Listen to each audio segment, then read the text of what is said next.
जिस भूमि में जैसे कर्म किए जाते हैं वैसे ही संस्कार वह भूमि भी प्राप्त कर लेती है। इसीलिए गृहस्थ को अपना घर सदैव पवित्र रखना चाहिए। मार्कंडेय पुराण में एक कथा आती है कि राम लक्ष्मण वन में प्रवास कर रहे थे। मार्ग में एक स्थान पर लक्ष्मण का मन कुभाव से भर गया, मति भ्रष्ट हो गई।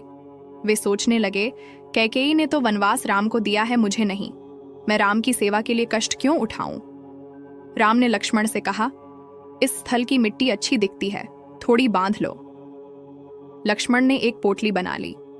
मार्ग में जब तक लक्ष्मण उस पोटली को लेकर चलते थे तब तक उनके मन में कुभाव भी बना रहता था, किंतु जैसे ही उस पोटली को नीचे रखते उनका मन राम सीता के लिए ममता और भक्ति से भर जाता था।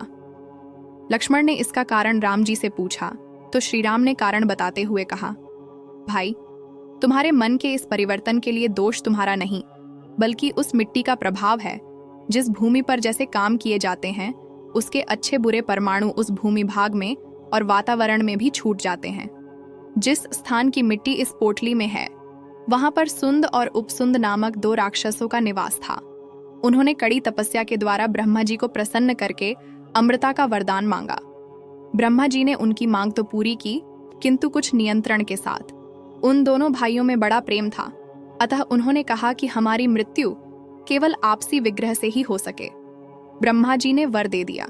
वरदान पाकर दोनों ने सोचा कि हम कभी आपस में झगड़ने वाले तो हैं नहीं, अतः अमृता के अहंकार में देवों को सताना शुरू कर दिया।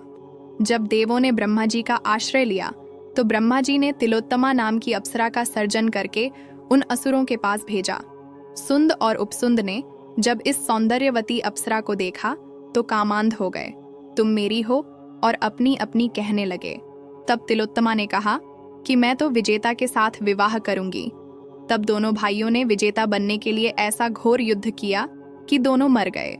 वे दोनों असुर जिस स्थान पर झगड़ते हुए मरे थे उसी स्थान की यह मिट्टी है, अतः इस मिट्टी में भी द्वेष, तिरस्कार और वैर का सिंचन हो गया है।